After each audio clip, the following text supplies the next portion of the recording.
Hi, everybody, and welcome to today's webinar. So sorry for the technical issues. We have Dr. James here with us, and he's going to be going over creating and maintaining a CV. So I will go ahead and share my screen, and while we do that, Dr. James, if you wanted to say hello to everybody, please.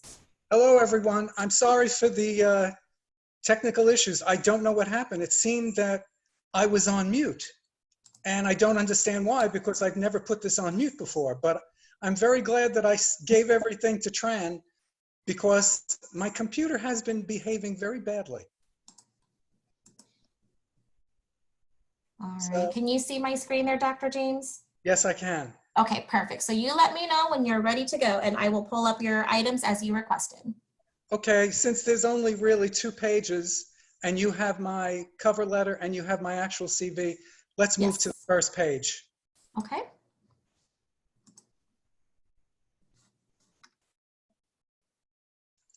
Now, I have never heard of a CV before until I went to NCU, believe it or not.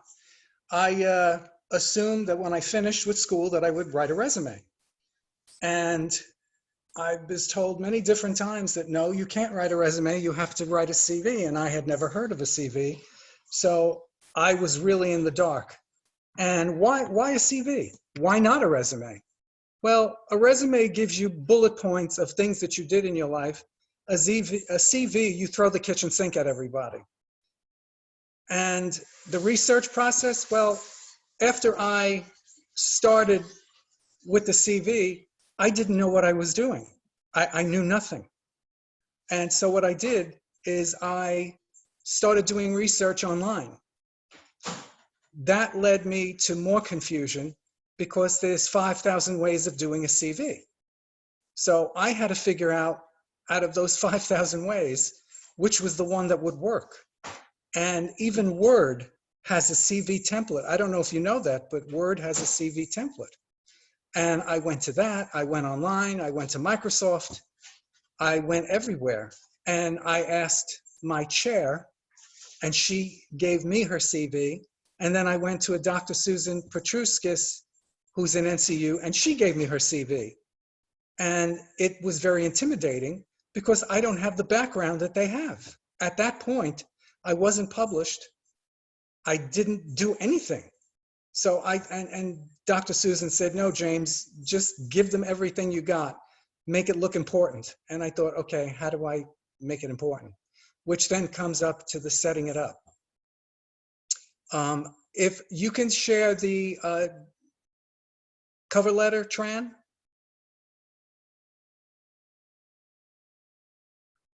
Do you have it? I do. Do you want the first one or the second one? I have 2 from you. Yes, give me the first one that has the professor's name on it. Okay. This is the exact letter that I sent to the department chair at St. Joseph's College. And again, I was working in the dark. I had no idea what I was doing. And I thought, okay, some people put a cover letter and some don't. And I thought, well, maybe I should put a cover letter because I don't have much experience in teaching. And at that point, I wasn't published. So I thought, I'm going to give her everything simply because I needed to fill up some space. CVs can be 15, 20 pages long. You would never do that with a resume.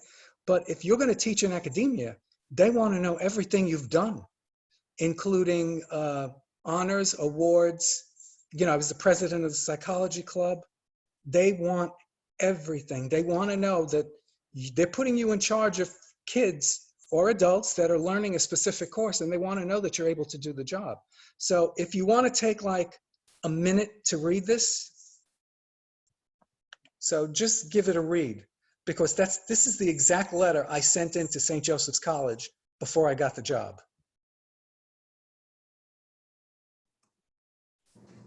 And while everybody is reading, I will have this posted in the comments. I will black out sensitive information, but I will have this posted in the comments for everybody as well. The reason I left the sensitive information is because you have to know exactly where to put it. Yeah, I'll make it so that people can't find you, Right. your physical address. That's fine. But I did this because you wouldn't do this on a resume. If you look at the way this is written up, you would never do this on a resume at all. So I wanted to show everybody exactly where you put everything. And if you notice, the date was July 10th, and she didn't get back for 2 weeks to me, which is almost August. And I thought, I'm not going to get anything. She's not answering me back. So that's the letter that I wrote to her, Dr. Trudeau, who is the department head of psychology at St. Joseph's College. And she's the one I had to get through to. You could write to other members and other staff. Go to the department head. If you're in business and you want to get a job teaching business, go to the department head of business. If you're in education, go to the department head in education. I'm in psychology. I went to the department head of psychology because she's the only one that can approve me. So that's what I did. I don't know if everybody has finished reading it yet. I assume you have. I would assume. I'm not seeing anything in the chat asking for Okay. additional time, so I think it's safe to move on. Okay, you can go back to the first page. Okay. So there's the cover letter. Why a cover letter? Well, think of it this way. If you give them just the CV with no cover letter, she's not going to know anything about you, or he's not going to know anything about you. By putting in a cover letter, you're giving that personal touch that you're a person, this is what you're looking for, this is what you're good at teaching. Like if you notice in my cover letter, I put the things that I'm good at. Statistics, if you notice, not being one of them. I would never teach a statistics class because I hate it. So I would, even if she asked me now that I've been teaching there since 2 months, if she said, would you like to teach a statistics course, I would refuse because I hate it and I wouldn't do a good job. And how do you set up a cover letter? Well, as you saw in my paper, you talk about yourself. You talk about anybody that said, you know, you spoke to Mr. John Smith and he thinks that you would be a good candidate for teaching. So you would then put the person's contact name that you had. I had a Susan Laux who just hit it off with me and she goes, you would be an amazing teacher and I'm going to put in a good word for you. And she was in development. And so it's always good to have someone from the school on your side that thinks you'll do a good job because they don't know you from Adam. Another thing that was a help, I'm an alma mater of that school. I graduated there in 1978. Now that's a long time ago, but they took that into account that I graduated from there and I knew the school and I knew many of the teachers, some of which, believe it or not, are still there. I'm surprised at that, but some are there. So that's how you basically set up a cover letter. Make it personal and contact somebody else so you have somebody that, oh, Mr. John Smith and I spoke. He thinks I would be a good fit. And I'm CCing him on this cover letter because, you know, he said it was okay to do that. I did that with Susan to say, I'm CCing her on this because she's the one that recommended that I write you. And I'm an alma mater of the school. I obviously don't know all of your educational backgrounds, but if you have any alma maters, and most of them now teach online, that would be a very good starting place. And if you don't, then I would start in a community college. Start at the undergraduate level, because people have to get to know you first before they will put you in a graduate course. And I'll tell you something else that I found. They treated me very different when I first had my dissertation done and when I had my work published. That changed the ballgame. I got a letter from the president of the college personally stating, we are so proud of you, of your success, and we think it's wonderful that you're adjunct faculty. Now, here's what's really crazy. He said I was adjunct faculty. Dominique, the department chair, said I was a lecturer. So they graduated me to adjunct faculty because I was published. So I highly recommend you do that, because if you're going through a peer review process, it means you know what you're talking about. A lot of people will write a dissertation and it flounders in ProQuest. But when you get published, it means in a peer reviewed journal, it means that not only did your peers recognize you, you went through the process of 2 or 3 people reading your work and saying, hey, this is good, we want it. And that's exactly what happened to me. Now, mind you, that was in December when I got published. I didn't get the poster approved until right around my birthday in January. They had already hired me. So they didn't seem to think much about me presenting a poster at the APA convention, but they sure did think a lot about me getting published. That was big. So whether you're in business or in education or in IT or whatever field you're in, I personally think that the publishing process made a huge difference for me. Can you go to the next slide, please, Tran? What goes into a CV? The kitchen sink. What doesn't go into a CV? In a resume, a lot of times you'll write about hobbies. They don't care. You'll write about the things you enjoy doing, like I live in South Florida, so I have an orchid collection. They don't care. Well, I love landscaping. They don't care. But what goes into CV? Everything but personal stuff about you. Anything that has to do with your education. And they will ask you for your transcript. People will say, oh no, they don't care about the transcript. No, that's not true. They specifically asked me for my PhD transcript. And when they saw that I took a postgraduate course in marriage and family therapy, she said to me, you didn't include that. I said, oh, well, it was just 4 courses. She said, well, we want to see that. It's a graduate certificate that you got. So I had to send her that. And it was after that they saw what I did. And she says, okay, we're happy with your work. And I thought it was very interesting when she said, we're happy with your work. I had no idea they were going to ask me for a transcript. None. As I said, why doesn't it go in? Well, they don't care. They care about your academics.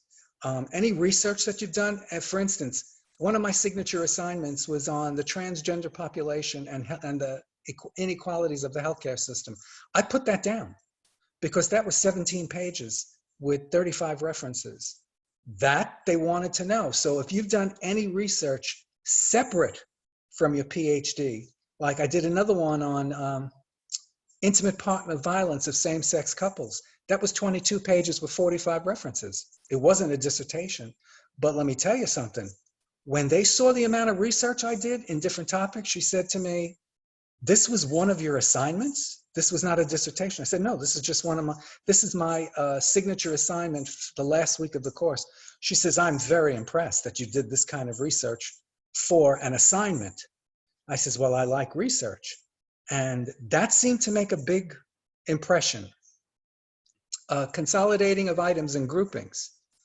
Again, you have to be very concise. Don't make it seem that you're making the pages longer to waste space. She will catch that. And she says, oh, you filled up 8 pages full.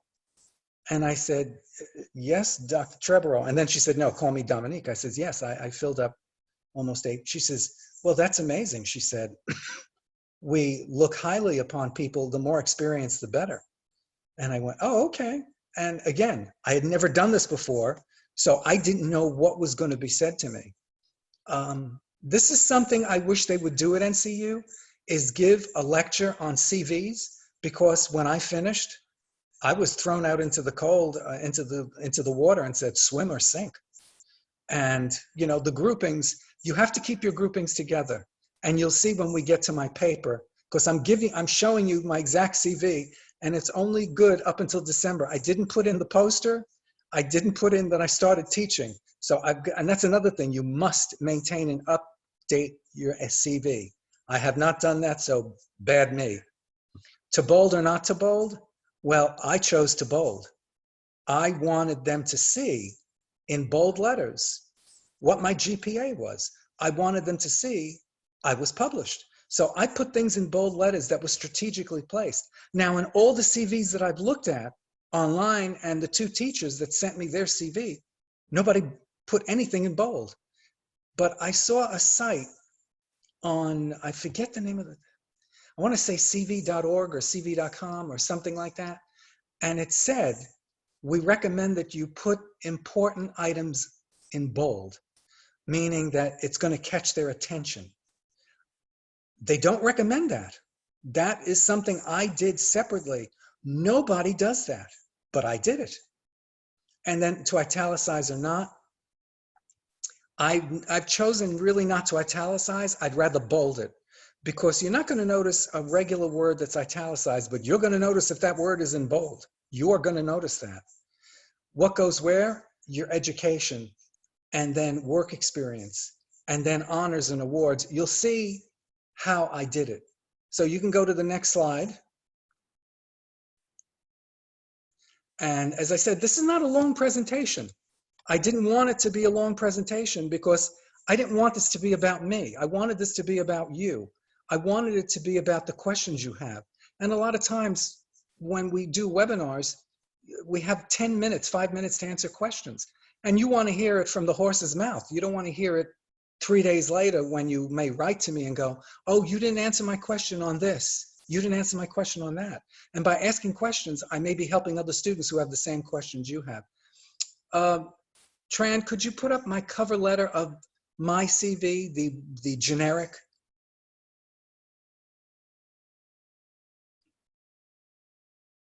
Yeah, the next couple are in Word. No, that's the, is that the one with all of my entire CV? Isn't there another? I sent you something else. I have, let's see here. There's something else I sent. I sent you 4 things. I have 2 CVs. So here's one. Yeah. And Where's then the other here's CV? 2. The two's coming up here.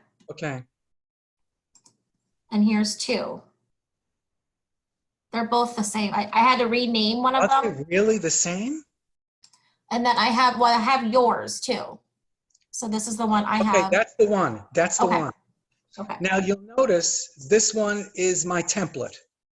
So when Tran puts this up on the recording, you can copy and paste. This is my template.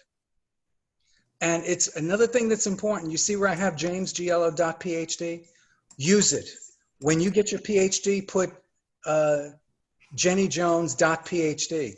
Let them know that you have finished, you have your doctorate. Now, if I was to go, let's say I was going to apply at Global School or Western Government, I would put in my St. Joseph's College email because I'm a professor there now. This one is because I had no job at the time. So I made up a new email and put that in. But yeah, that's the one. But if you're in a school and you want to work in a second school online, you would put in my case, it's jgigliello@sjcny.edu, showing them that I'm a professor on faculty at the college. So you would not use your name with PhD. Now, if you don't have a job, get a Google email with jennyjones.phd@gmail.com. That makes an impact. It means you're done, you got your PhD. Now, this is the template that I use. And now in my case, they wanted references. I had to give 3 references and they wanted official transcripts. So I had to write to NCU twice because they didn't put my PhD together and my postgraduate certificate together. They kept them separate. And then after they saw what I did, then they put them together. And I'm proud to say my cumulative index was a 3.99999 repeating. So I'm very proud of that accomplishment. So this is basically the areas that I like, the areas that I have an interest in teaching. Yet, she asked me to develop a course in the psychology of learning. And I said, Dominique, you want me to develop a course from scratch? She says, yes. She says, you've been teaching now a while and we see the things that you're doing for the students that no other teacher has done. For instance, in my course, I do a weekly video for about 5 minutes and I talk to them about the assignment. I talk to them what they're doing wrong. They're awful in APA formatting, so I'm constantly on them for that. And I told Dominique, I said, they don't know how to write. You put them in grad school with the way they write, they're going to fail. And she says, well, that's your job. That's what we're counting on you for. I says, I didn't realize you were counting on me for that too. Well, she then announces to me, well, right now I'm teaching abnormal psychology. In the fall, I will be teaching the new course that I'm creating, Psychology of Learning and Abnormal Psychology. And she says, we may have a third one for you. And I'm like, oh, I'm thrilled that you have that kind of faith in me. She says, yes, we've been getting stellar reports from the development team, from your students who have actually written us. That's what you want. You want the students to write in your behalf. You don't want to tell them, write a letter to the department chair. You want to do such a good job that they're going to write for you. And that's what I've done. And I did the same thing at the Miami Institute. The Miami International Institute of Clinical Sexology, where I do a 5-hour workshop on HIV. She hired me, and this is even crazier. She hired me based on the fact that 7 students wrote to her after my workshop and said, this one is a keeper. He knows what he's talking about. She hired me as adjunct faculty on the spot. And then she said to me, I'd like to see your CV, your transcript. I said, but Dr. Clark, you want to hire me without it? She says, yes, we're going to hire you without it, but we need to have it on file. So hand it in when you get a chance. Fortunately, I was already done with it, so I just handed it in. I had to get another set of transcripts from the school. And my situation is a bit unusual, but then again, everything I do is. But it can be an easy process if you know what it is you're doing, and do some outside research. I researched for a month to do this. I researched an entire month to put one together. Tran, can we go to the next page to show them page 1 of the CV? There it is. So as you'll notice, there's my education. First, you'll notice what I have in bold. The teacher certification to teach guided meditation. Anything that I am doing, either education-wise or teaching-wise, goes in bold. You'll notice where I have North Central University. The only thing that I have in bold is my PhD and my GPA. And there is my dissertation. And then honors, nominated for Dissertation of the Year, Psychology Club President, Psychology Student Advisory Board. That falls under NCU. You don't put anything else in there. You notice I didn't put any honors because I'm a member of the Golden Key. I'm a member of Kappa Delta Phi in education, and now I'm a member of the leadership group, NSLS. I keep for National Association for Leaders, but I'm in the process of being inducted, but I don't put it under the school. Then you'll notice St. John's University, professional degree, professional school psychology. Now you'll notice a big gap in the years. That's a big gap, but it didn't seem to bother them because they hired me. Then you'll see my master's in rehabilitation counseling, and then my St. Joseph's College. You'll see exactly what I put in. Now, they don't recommend you do this. I did this on my own. I wanted them to have their eye drawn to the highlights so that if they read the bold print, they would then read the print that wasn't bold. I used the psychological thing that, you know, your eye is going to go to the bold print. But once it goes to the bold print, and you'll notice that I put professional degree, professional school psychology, and I put it in between 2 lines that were not bold. St. John's University, Staten Island campus, Masters in Counseling. I put a regular line and then I put a bold line. I did this psychologically because your eye goes there. St. Joseph's College, Brooklyn campus, Bachelor of Arts degree in psychology, undeclared second major in English. So I didn't put the school in bold print, but I put my degree in bold print because that's what I want you to see. So our eyes are trained to look at anything that's pretty colored or bold. Italics wouldn't do the trick, the bold did. And this was my thesis in my degree for my bachelor's, Gender Differences in Paired Associate Learning. I actually did an experiment using students, but back then you didn't have, there was no IRB. I just told the teacher what I was going to do. I grabbed a bunch of students and I said, would you like to be tested? I had my little lab office, and now you got to go through an IRB process. I didn't have to do that back then.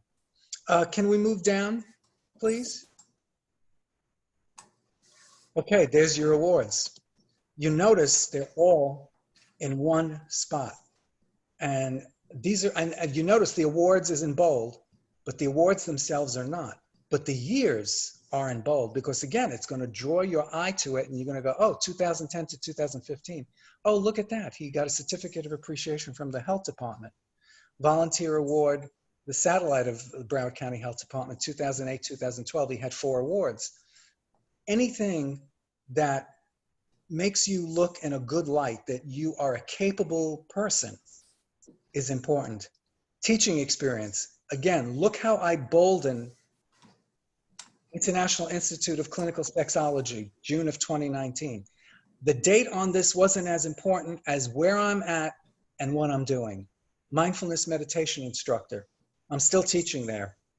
5-hour hybrid workshop lecture, HIV, all you need to know, 2019 recurring. I've been doing this for 2 years.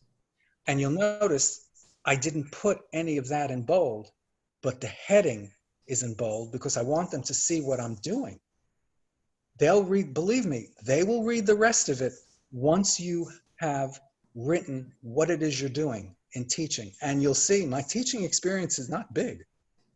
Lecture instructor, psychological impact of HIV and STIs, STIs, sexually transmitted infections. I developed a syllabus. I explain exactly what I did for the course.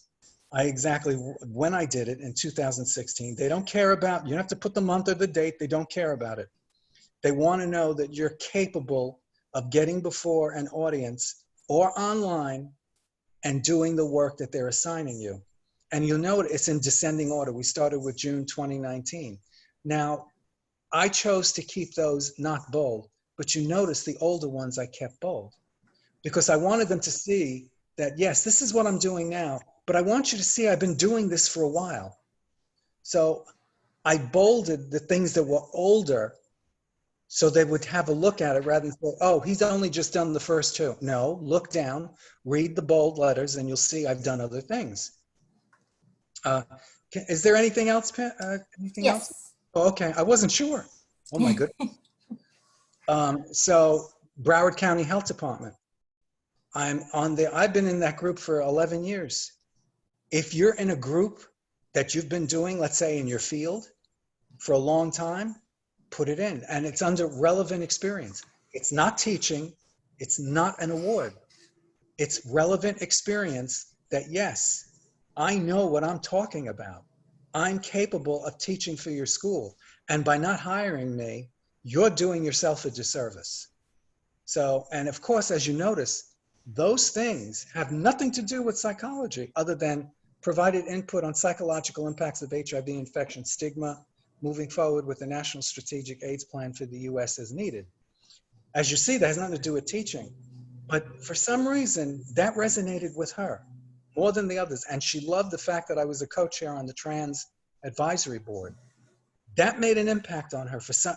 Now, again, it may not make an impact for somebody else, but her, for some reason, she saw that and she said, you seem to be a very compassionate person, and we need teachers like that for our undergraduate students. We don't need mean-spirited teachers. For some reason, that struck a chord with her. To this day, and of course I never asked her, I will one day to find out why she picked out that. And the challenges of counseling the HIV patient.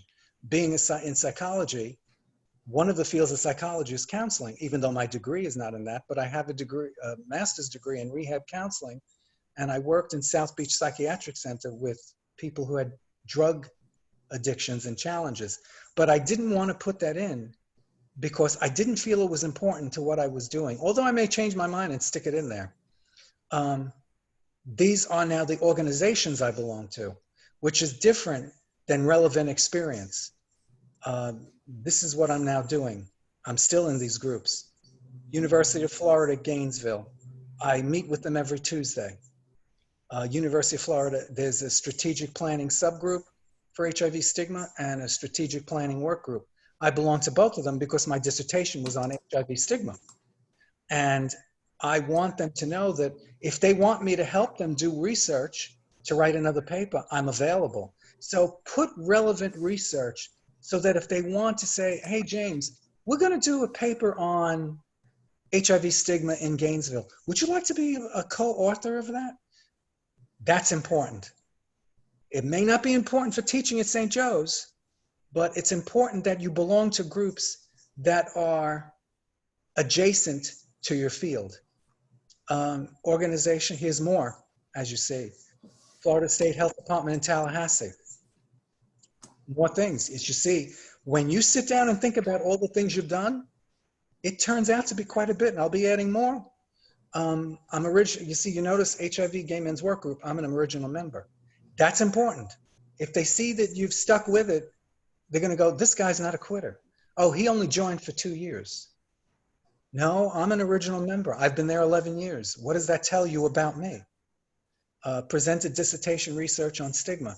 I actually presented to the State Health Department, and hence it's right there. Assisted in composing the Florida Strategic Plan for HIV. I helped them write the strategic plan for the state of Florida back from 2014 to 2016. Write that. You want them to know that you're a good writer. You want them to know that you're able to write scholarly, that you can reach the right people with your voice. Invited and participated in several think tanks sponsored by the Flowers Foundation on the psychology and psychological impacts of HIV, AIDS, and STIs. That was fabulous. I was in 3 think tanks, and they were like, you went into this room in the hotel and you didn't come out until it was time for lunch. And it was closed. They had actually somebody outside the door so that nobody could walk in, because what we discussed was not for the general public. So they actually locked you in and closed the door. So any time that you put think tank, they go, wow, they asked this guy to go to think tanks. Again, anything in your field. If you developed if you're in IT and you developed a security program, if you developed a video game, even though it has nothing to do with teaching, if it's in your field, write it. Just put it in the right section. The next one, she mentioned this, and this was Kevin Fenton. He was the former director of the United States National Center on HIV, Viral Hepatitis, STDs, and TB Prevention. He reported back at that time to President Obama, and he was there since Bush. And I said to him jokingly, I was sitting down talking to him in person, and I said, say hello to your boss for me. He turned around and said, my boss knows who you are. He says, we know exactly who you are, Jim. He says, you've been at this for a long time. He says, my boss appreciates what you're doing for the community. And I was floored. Now, obviously, I wouldn't put that in a CV, but the fact that I met with him, you can Google his name and you'll see exactly who he was. Further related information, presented a webinar to commemorate World AIDS Day. That was here at NCU. That's where I put stuff it's related, but it's at the bottom of the list because it has nothing to do with me teaching. But at the same time, I'm showing whoever reads my CV, oh, this guy knows how to present. He knows what he's talking about. You'll notice I just bolded the years. I didn't bold the actual page because it's important, but it's not as important as the above. Now, whether or not Dominique got that far, I don't know. But I've also been on the radio, as you see, Eagle Pro Radio. Anything in your field, I have presented on radio stations that reach tens of thousands of people in the state of Florida. So anything that you do, like volunteer at the Pride Center at Equality Park. I'm a gay man. I volunteer at the Pride Center for 5 years. I was garnishing new members, and I was training them to answer the phones. I was doing that all myself. And you will see here, I composed and edited an online book for people who made a difference in the LGBT movement. And it's still there. You can actually go to that website and you'll find my work there. I was a crisis counselor at the Gay and Lesbian Crisis Line in New York City. And that was in the 1990s. And you'll notice my memory doesn't get it's not as good because now we're going back. Now you'll notice the publication. That I italicized. To me, that was important. You'll notice Stigma and Health and Process. Actually, I have to change that because it's actually the Journal of AIDS and Clinical Research, published December 2019. Then under that, I would put poster accepted for the APA National Convention, Washington, D.C., August 2020. You would put that here, even though I haven't done it yet. The fact that I've been accepted and I'm going to do it, you can put it in. Languages, and then the memberships. That goes last. Your memberships, and you'll notice all of those are in bold because they want to know, you're in an honor society, are you in this American Psychological Association? You'll see all the things I belong to. So that's also important, like the American Psychological Association Division II, Society for the Teaching of Psychology. I belong to that society because guess what? I'm teaching psychology. So whatever field you're in, if it's, again, IT, business, education, belong to an organization that's in your field, and you can add all of them. Put them all down. This is a CV, and the two places that I used this CV, I got hired. This is what I used, and this is what hired me. This is so I wanted to give you this breakdown of what I did, so that you can use this as a template if you choose, or you may want to do it a little differently. But this worked for me. So we can now open the floor up if anybody's got questions. Sure. The first question is, did you send in your CV and cover letter in response to a posting, or did you contact the school first? I contacted the school. I don't believe in waiting for postings because let's say you, in July of 2019, when I sent that out, there was no posting anywhere for a psychology professor. But when they saw the CV, they thought, oh God, we can use him. So don't assume that because a college or a school online is not looking for a professor, that they're not going to keep this. And they're going to go, well, you know what? Maybe we can make a spot for him or her. Maybe we can do this. So let's talk to this person. You know, we're not so happy with Professor Johnson. This guy, this girl looks amazing. So maybe now we can get rid of Professor Johnson because this one would be better. Because you don't know if they have a good rapport with their current professors. So, in fact, the teacher that taught abnormal psychology before me made such a mess of the course that they reprimanded her because I had to basically revamp all the assignments because there were 8 to 9 dead links on each week. And I told Dominique, I said, this is from your IT department. Look at the mess the course is. I have to fix your mess.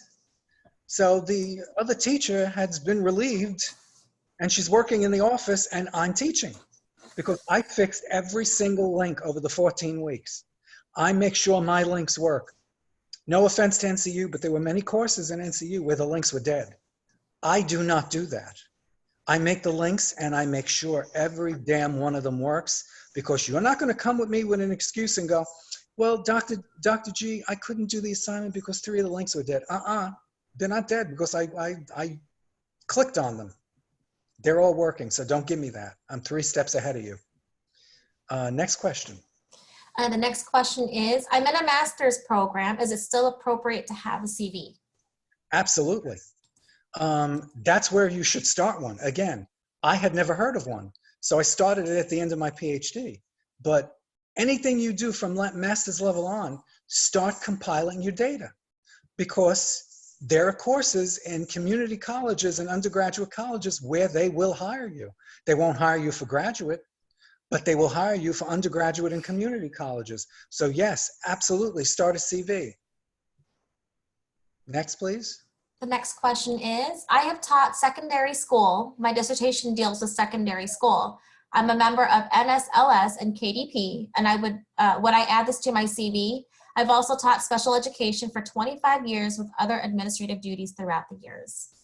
All of it, everything you wrote, and be specific. Like when you said 25 years, be specific. What did you do in those 25 years? Well, when I first was hired there, I did this. Then I moved up the ranks and I did this. And then I did this. The last 10 years I did this. So keep moving up the ranks with a timeline of what you did to the best of your recollection. They're not going to expect perfection, but give them an idea of what you did for 25 years.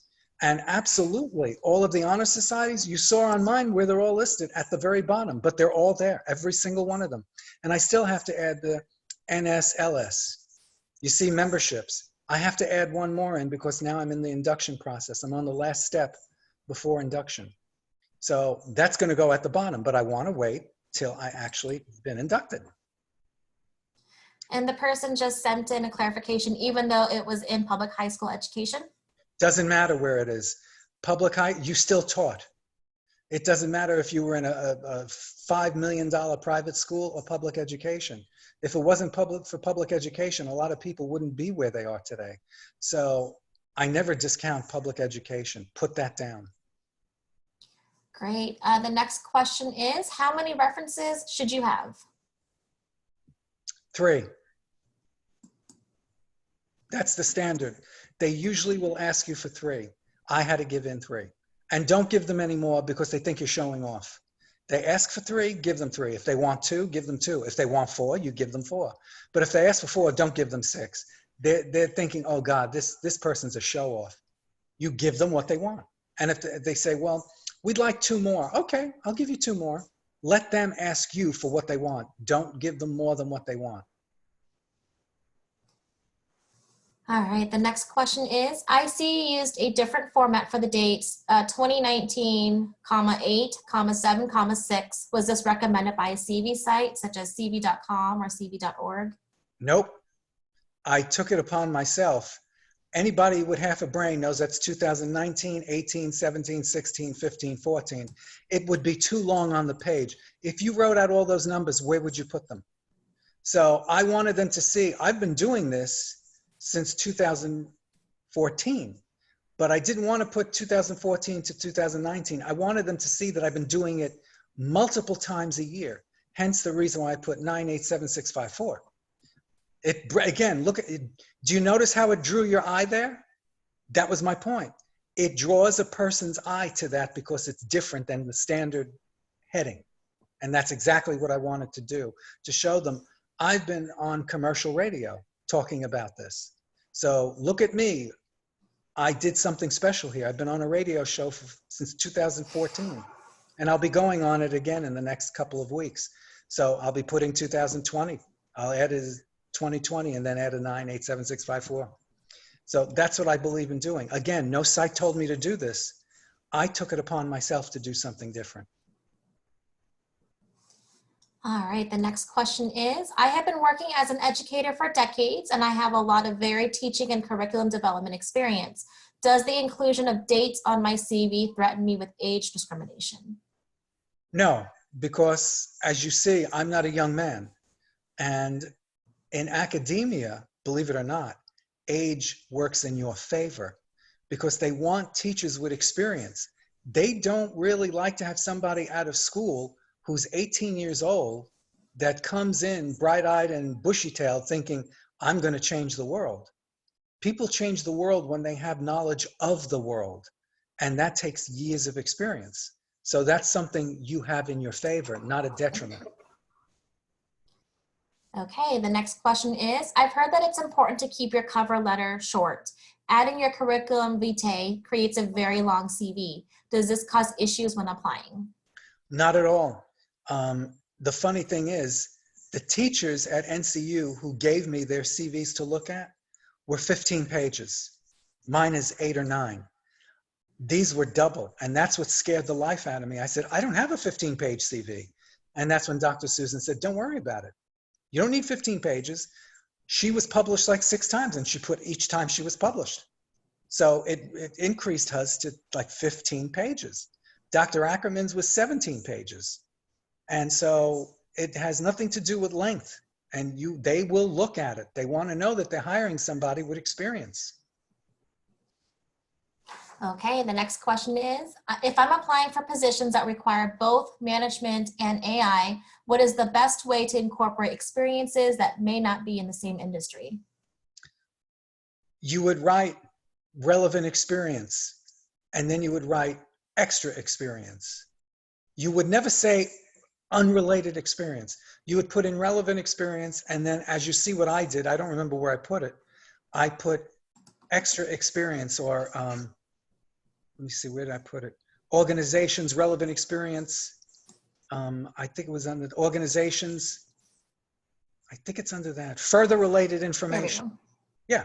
It doesn't say related experience, it just says further related information. So that's what you could put, further related information. It's relating to your CV because that's what you did, but it's not relevant to the experience you've done in what you're applying for, but it's still related information. Okay, the next question is, I have 3 master's degrees. Do I list all of those? School Absolutely. psychology, school Absolutely. psychology, marriage and family therapy, and special education. Oh my My God. goal, Go ahead. that's okay. My goal is to teach incoming special education teacher candidates. So do I still list the other 2 masters? Absolutely. Those are accomplishments. I don't know anybody with 3 master's degrees. Why would you not put them in? Again, it doesn't matter if the experience is relative or not. Put it in. It's your education. They know what you're talking about because you went through all this schooling and took all these courses. That's really important. Put it in. Okay, and the last question that we have so far is, what would be your recommendation of how to compile the CV for people who are trying to transition from being more on the clinical and counseling side of psychology and now wanting to use their PhD in psychology to transition to teaching? Well, you write it exactly the way my template is. You put in what you've done, and then you put in the experience of what you've done. Now, you may not have any teaching experience. I had very little. But again, it's your education. They're going to look at your education. They're going to look at your awards. They're going to look at what you did, that you're transitioning from clinical work to teaching. But they're going to see that you're doing clinical work, and they're going to think, well, this person's obviously capable of teaching clinical psychology. This person's obviously capable of teaching X course and X course and Y course. So you would add everything in. Let them understand that you know what you're doing. The main thing with a CV is to let them know what you're doing and that you know what you're doing. That's the main point of a CV. You know your stuff. All right, and 2 more questions just came through. The first is there a difference between an EDD CV and a PhD CV? So an No, applied versus a research. a CV is a CV. It's like a rose is a rose is a rose. The difference between an EDD and a PhD is you put in the stuff for EDD. That's the only difference. The next question is, going back to the multiple masters question, what if they are in unrelated field to your current? It's still education. It doesn't make a difference even if they're totally unrelated fields. If I got a master's degree in statistics, I would absolutely put that in. They may want me to teach a course in statistics. So even if the fields are unrelated, you may get somebody in that different field that says, wait a minute, this person did this. Well, maybe they can teach this. Even though it's not in the field this person wants to teach in, they're obviously well qualified to teach this course. So let's see if they're interested in doing it. So put it all in. Okay, a couple more came through here. As an online master's student, how can I add publications to my CV? In other words, where would I go in order to find research happenings in my field? Well, what's your field? I mean, that's the question. What field are you in? You have to, go She ahead. responded with MFT. Well, that would be a great place to go to your teachers in MFT. I don't know much about it other than the fact that I got a certificate in MFT, but these people who've been studying MFT for years, that's where you go for the information and they will point you in the direction. When I had issues of what to do in psychology, I went to my chair who did my dissertation with me and she pointed me in the right direction. All right, great. If you've done research and cannot find an individual to address a cover letter to, is it okay to address it to whom it may concern? Yes, but if you're addressing it to a school, there has to be a department chair.